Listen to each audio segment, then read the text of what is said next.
Master minds commerce చదవాలనుకునే 10th inter విద్యార్థుల తొలి ఎంపిక.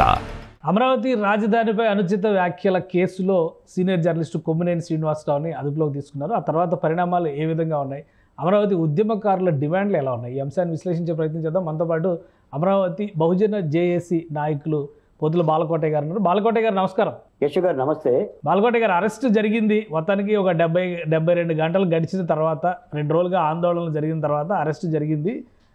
A1 అని చెప్తున్నటువంటి కృష్ణరాజు గారు అయితే దొరకలేదు. సో ఎలా చూస్తారు ఇది అమరావతి ఉద్యమకారులు కానీ రైతులు కానీ ఈ అంశానికి సంబంధించి? కేశవ్ గారు, నిజం చెప్తున్నాను, ప్రజా రాజధాని అమరావతిలో రైతులకు కానీ మాకు కానీ కేఎస్ఆర్ మీద కానీ కృష్ణరాజు మీద కానీ లేదంటే ఆ రాజకీయ పార్టీల మీద కానీ వ్యక్తిగత ద్వేషాలు కానీ కోపాలు కానీ కక్షలు కానీ ఏమీ ఇవ్వండి. మీరే మాకు సాక్ష్యం. 5 ఏళ్లుగా ప్రజా రాజధాని అమరావతిని విపరీతమైన నీలాపనిందలు, అంటే వాళ్ళు కట్టే బట్ట మీద, పెట్టే బొట్టు మీద, వేసే నగ మీద, వాళ్ళ బతుకుదెరువు మీద, వాళ్ళ కులం మీద పైశాచిక దాడి జరగటం మీరు కల్లారా చూశారు. ఇప్పుడు రాజకీయ పార్టీలు చేయొచ్చండి. చంద్రబాబు నాయుడు మీద కోపం ఉంటే చంద్రబాబు నాయుడు ఇంటికి వెళ్ళి తొడగొట్టవచ్చు, లేదా లోకేష్ గారి మీద కోపం ఉంటే తాడేపల్లి వెళ్ళి కొట్టవచ్చు, మళ్ళీ ఎన్నికల్లో గెలవచ్చు, పోరాడవచ్చు. కానీ ఒక ప్రాంతానికి సంబంధించిన మహిళల్ని ఇలా నీలాపనిందలు చేయటం, ఈ రోజున కేఎస్ఆర్ గారు కానీ కృష్ణరాజు గారు చేసిన ఆ మాటలో వేశ్యల రాజధాని అమరావతి అన్న మాట పరాకాష్ఠకే పరాకాష్ఠ అండి. దాన్ని తట్టుకోలేకపోయారు. పాలిచ్చే ఏ తల్లి కూడా ఇలాంటి యొక్క మాటను తట్టుకోలేదండి. అందుకనే మేము కూడా వెంటనే అరెస్ట్ చేయాలని ప్రభుత్వాన్ని డిమాండ్ చేశాం. ఒక మాట ఏంటంటేనండి, వీళ్ళు సంఘటన జరిగిన తర్వాత కూడా ఏదో అనేసాం సారీ అని కనీసమైన పశ్చాత్తాపం కూడా లేకుండా మాట్లాడారు. దాన్ని ఏదో ప్రత్యర్థి మీడియాకు చుట్టేసి మేము ఒకసారి అంటే వాళ్ళు 10 సార్లు చెప్పుకుంటున్నారు అని బరితెగింపు మాటలు మాట్లాడారండి. నిజానికి ఏంటంటే ఒక పాత్రికేయ వృత్తికి, నేను పాత్రికేయులే 25 ఏళ్ళుగా, అసలు పాత్రికేయులంటే ఇంకాస్త బాధ్యతగా ఉండాలి మనం రాజకీయ నాయకుల కంటే. అవతల ఒక వ్యక్తి వేశ్యల రాజధాని అమరావతి అనే మాట వచ్చిన తర్వాత కేసీఆర్ చేయాల్సిన పని ఏంటంటే స్టాప్ ఇట్ అన్నాను. స్టాప్ ఇట్, క్షమాపణ చెప్పండి ముందన్నాను. నేను గనక ఆ సీట్లో కూర్చుంటే తప్పనిసరి క్షమాపణ చెప్పేస్తా. సాక్షి యాజమాన్యం కూడా, టీవీ కూడా, ఛానల్ కూడా వాళ్ళు ఇచ్చిన ప్రకటన ఏంటంటే మాకు సంబంధం లేదు. సంబంధం లేకపోవటం సార్, కేసీఆర్ గారి పక్కన ఉంటే. ఇంకో మాట ఏంటంటే మాకు అంగబలం లేదు, అర్ధబలం లేదు, రాజకీయ బలం లేదు అని కేసీఆర్ గారు మాట్లాడారు. కేసీఆర్ గారికి రాజకీయ బలం లేదా? అంటే రాజకీయ బలం లేకుండానే ప్రెస్ అకాడమీ చైర్మన్ అయ్యాడా?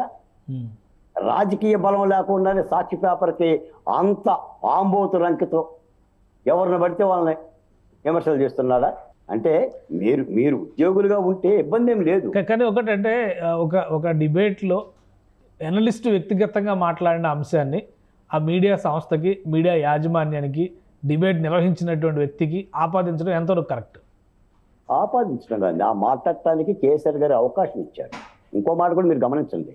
అవును నేను విన్నాను టైమ్స్ ఆఫ్ ఇండియాలో.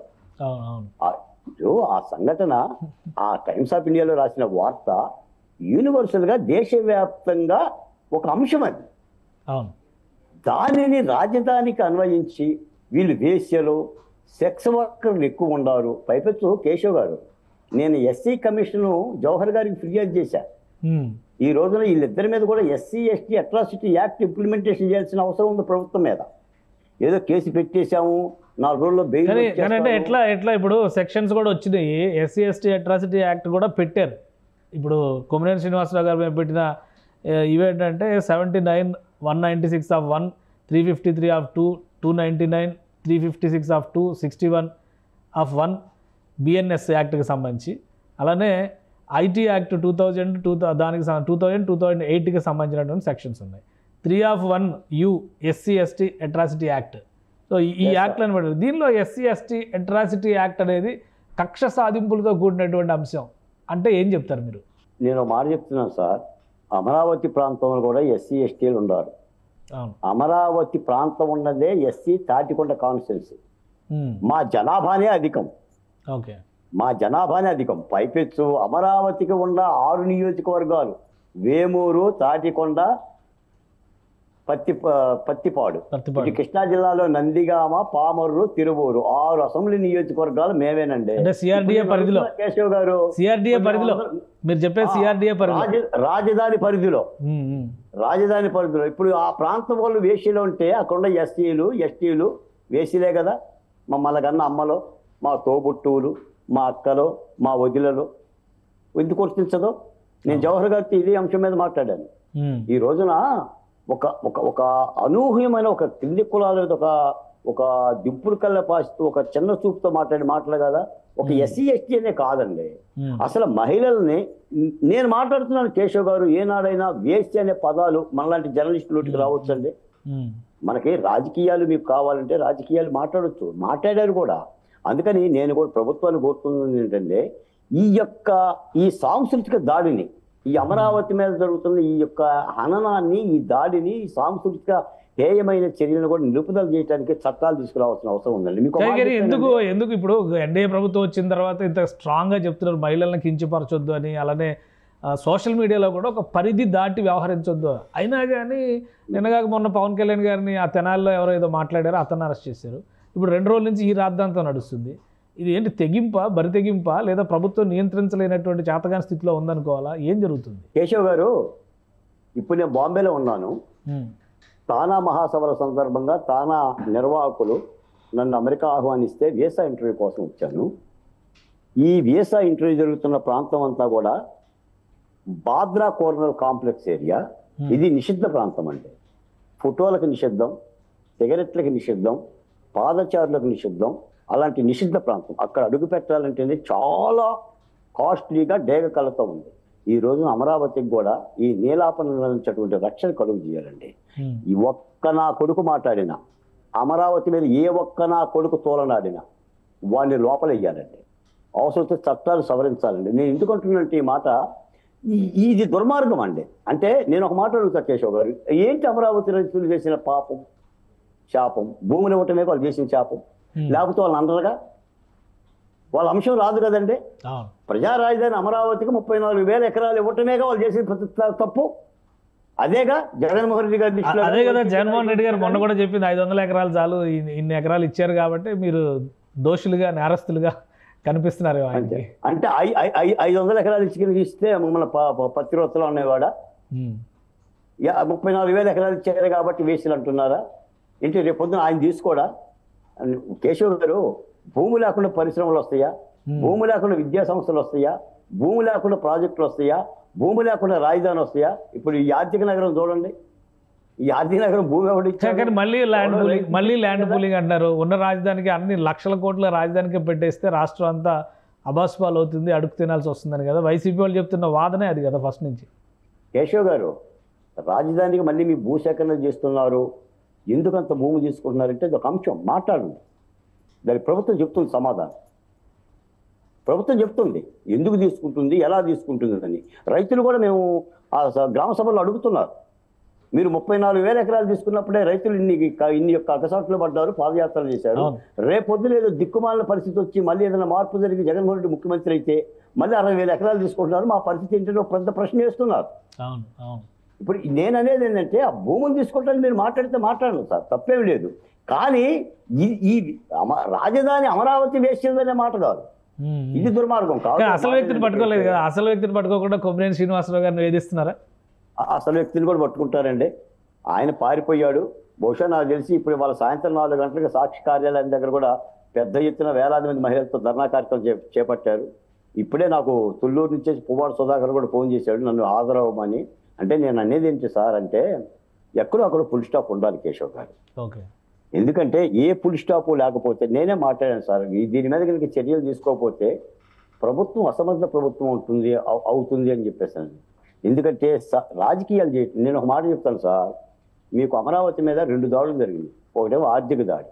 మొట్టమొదటి జగన్మోహన్ రెడ్డి గారు అమరావతిలో ఏ చెట్టు పెరగకుండా, ఏ మొక్క నిలవకుండా, అక్కడ అభివృద్ధి జరగకోకుండా 3 రాజధానుల దాని మీద దాడి చేశారు. ఇప్పుడు సాంస్కృతిక దాడి జరుగుతుంది. అంటే రేపొద్దున కూటమి ప్రభుత్వం చెప్పేది ఏంటంటే, అమరావతిలో మేము ఇంత అభివృద్ధి చేశాము, ఇలా రాజధాని అక్షయపాత్రగా మార్చామని చెప్పుకుంటుంది కాబట్టి అది పనికి మాలిన ప్రాంతం, అక్కడ అవినీతి జరుగుతుంది, లక్షల కోట్ల రూపాయలు ఒక దగ్గరే పెడుతున్నారు అని మాట్లాడు. లక్షల కోట్ల రూపాయలు ఒక దగ్గర పెట్టినా, 2 చోట్ల పెట్టినా రాష్ట్రానికే కదండి పెట్టేది, రాష్ట్రానికే కదండి పెట్టేది. ఇప్పుడు నేను ఇందాక ఒక కారు ఎక్కితే కాశీ నుంచి వచ్చాడండి కృష్ణ యాదవ్ అని, కాశీ నుంచి కన్యాకుమారి వరకు ముంబైలో బతుకుతున్నారంటే అర్థం ఏంటి? ఈ దేశానికి సంబంధించిన ఆర్థిక నగరమేనా? ఇప్పుడు అంటే ఆ ప్రాంతీయ మనస్తత్వాన్ని వైసీపీ పార్టీ వెళ్ళనాడాలి. మేము గతంలో ఎన్నోసార్లు చెప్పాం జగన్మోహన్ రెడ్డి గారికి, ఎందుకంటే 3 రాజధానులు అనే ఒక నినాదం ఎప్పుడైతే ప్రజా ఎన్నికల్లో 2019 ఎన్నికల్లో ఓటమి చవి చూసిందో మీరు సమీక్షించుకోండి ఆ విధానాల మీద. రాజధాని జోలికి పోమాకండి, రాజధాని మీద తప్పులు జరిగితే మాట్లాడండి. రాజధాని మీద తప్పులు జరిగితే ఎవరైనా మాట్లాడతారు, ఆహ్వానిస్తాం, ప్రతిపక్ష పార్టీగా ఆహ్వానిస్తాం. ఇప్పుడు చాలా రాజకీయ పార్టీలు మాట్లాడలేదండి, ఇతర రాజకీయ పార్టీలు మాట్లాడుతూనే ఉండే కదా, అది ప్రభుత్వం సమాధానం చెప్తుంది కదా. కానీ ఈ హననం కుట్రపూర్తిగా చేసిన పని అండి. కాబట్టి కేఎస్ఆర్ గారిని అరెస్ట్ చేయడంలో తప్పులేదు, కృష్ణరాజుని అరెస్ట్ చేయడంలో తప్పులేదు. కాబట్టి నేను ఒక దళిత సామాజిక కులాల నాయకుడిగా ఎస్సీ ఎస్టీ అట్రాసిటీ కేసులు వర్తింపజేయాలి, ఆ కేసులు కూడా వర్తింపజేసి వాళ్ళని కోర్టుకు అప్పచెప్పాల్సిన అవసరం ఉంది. ఎక్కడైనా సరే దీన్ని గుణపాఠంగా తీసుకొని నేను చెప్తానండి, వైసీపీ నాయకులకు కానీ అమాయకులకు కానీ సోషల్ మీడియాలో అమాయకంగా ఏది జగన్మోహన్ రెడ్డి గారిని చూసేసి మనం ఏదైనా మాట్లాడొచ్చే, మనకేం కాదు అన్నయ్య పుస్తకం పెట్టుకోమంటాం, పేర్లు రాసుకోమంటాం, మనం పేర్లు రాసుకుందాం కనుక ఎవరైనా బోరుగడ్డ అనిల్లాగా, పోసానికి కృష్ణమురళిలాగా, కేఎస్ఆర్ లాగా విర్రవీగితే పరిష్కారాలు ఎలాగనే ఉంటాయండి? జైలు పాలవ తప్పదు. అరెస్ట్ తర్వాత సీక్వెల్ అలానే ఉంటుందా? పోసాని కృష్ణమురళిని తిప్పినట్టుగా రాష్ట్ర, ఎందుకంటే నేను ఒకరోజు 52 కేసులు నమోదైనాయంట రాష్ట్రం అంతా దీని మీద. పోసాని కృష్ణమురళిని ఎట్లయితే తిప్పారో రాష్ట్రం అంతా చూపిస్తారో కొమ్మినేని శ్రీనివాసరావుకి, రేపు దొరికితే కృష్ణరాజుకి? ఇప్పటికైతే నాకు తెలిసి దాదాపు 10-15 చోట్ల కేసులు నమోదైనాయి. 52 లెక్క వచ్చింది, 52 లెక్క వచ్చింది. ఎస్సీ అట్రాసిటీ యాక్ట్ కింద పెడితే 90 రోజుల పాటు జైలు రాదు, బెయిల్ రాదు. ఆయన కూడా కింద పడుకోలేడు, నొరక మంచం ఇచ్చినా కూడా ఆయన పని చేయదు, ఆయనకి ఇండియన్ కబోర్డు పనికిరాదు, నరిసిన వ్యక్తి. అందుకని నేను ఒక మాట చెప్తానండి, ఆయన కూడా అదే అంటాడు, వయోవృద్ధుడిని సీనియర్ సిటిజన్ని నన్ను ఎలా అరెస్ట్ చేస్తారు, మీరు ఒక ఛానల్లో జరిగిన డిబేట్ని ఆసరాగా చేసుకుని కక్షపూరితంగా అరెస్ట్ చేస్తున్నారని చెప్పని కూడా ఆర్గ్యూ చేశారు కొమ్మినేని శ్రీనివాస్ గారు అని బయటకు వచ్చింది. కొమ్మినేని శ్రీనివాస్ గారు చాలా ఆర్గ్యూ చేస్తారండి, ఎందుకంటే నిన్న చెప్పిన దానిలో కూడా ఆయన ఎక్కడ పశ్చాత్తాపం ప్రకటించలేదు. నా ఛానల్లో నా యొక్క పరిధిలో తప్పు జరిగింది, నేను మహిళల్ని, అమరావతి మహిళల్ని నేను క్షమాపణ కోరుతున్నాననే మాట అనలేదు. మేము ఏదో అన్నాము, లైట్ తీసుకోండి అనే ఒక ఏహ్యభావం. అంటే ఏం చేస్తారు మీరు? బహుశా నాకు తెలిసి జగన్మోహన్ రెడ్డి గారు పుస్తకం పెట్టుకోమన్నారు కాబట్టి మరి నాన్న పుస్తకం పెట్టుకుంటున్నాడేమో, అందులో ఏమైనా రాసుకుంటున్నాడేమో. అని నేనేంటంటే ఆయన వయసుకి అది పనికిరాని మాట, వాళ్ళ హోదాకి పనికిరాని మాట. నేను కేశవ్ గారు రాజకీయ నాయకుడు, రాజకీయాలు ఎన్నైనా మాట్లాడొచ్చండి. నేను ఇంకో మాట కూడా చెప్తా, అసలు భువనేశ్వరి దేవి గారిని తిట్టడంతో పోలిస్తే 100 రెట్లు ఎక్కువ అండి పద్యాలు. అసలు మీకు వినటానికే జుగుప్సాకరంగా లేదండి. ప్రాంతం మొత్తం మీద వేశారు కదా ముద్ర, ఒక ప్రాంతం మొత్తం మీద వేశారు.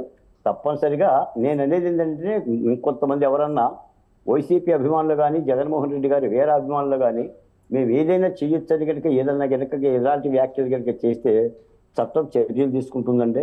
నిజంగా ఒక విధంగా చెప్పాలంటే ఇది ఆరంభం, ఇది ఆరంభమే. రైట్, ఇంకా సిరీస్ ఉంటుంది, అయితే సిరీస్ ఉండాలని కూడా కోరుతున్నానండి.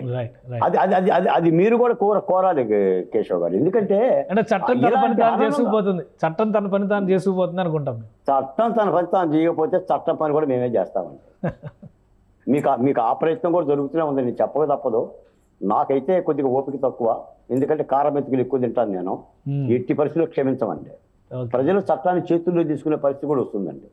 కాబట్టి నేను ఒక చివరి మాట చెప్తున్నా, చంద్రబాబు నాయుడు గారు మహిళా మనుల్ని అవమానపరిచినందుకు మాజీ ముఖ్యమంత్రి జగన్మోహన్ రెడ్డి గారి క్షమాపణ ఇప్పటి వరకు చెప్పలేదని క్షమాపణలు కోరుతున్నారు.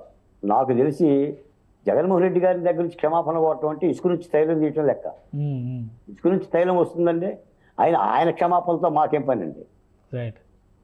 కాబట్టి తప్పనిసరిగా తప్పు చేసిన వారిని అరెస్ట్ చేయాలి, ఈ ఇద్దరిని కూడా అరెస్ట్ చేసి కోర్టుకు పెట్టాలి, చట్టం తన పని తాను చేసుకుంటుంది. రైట్. థ్యాంక్ యూ బాలకోటయ్య గారు విశ్లేషణ అందించినందుకు. ఇది అమరావతి మహిళల్ని కించపరిచినటువంటి విధానంలో ఉద్దేశపూరితమైనటువంటి అంశాలే ఉన్నాయి.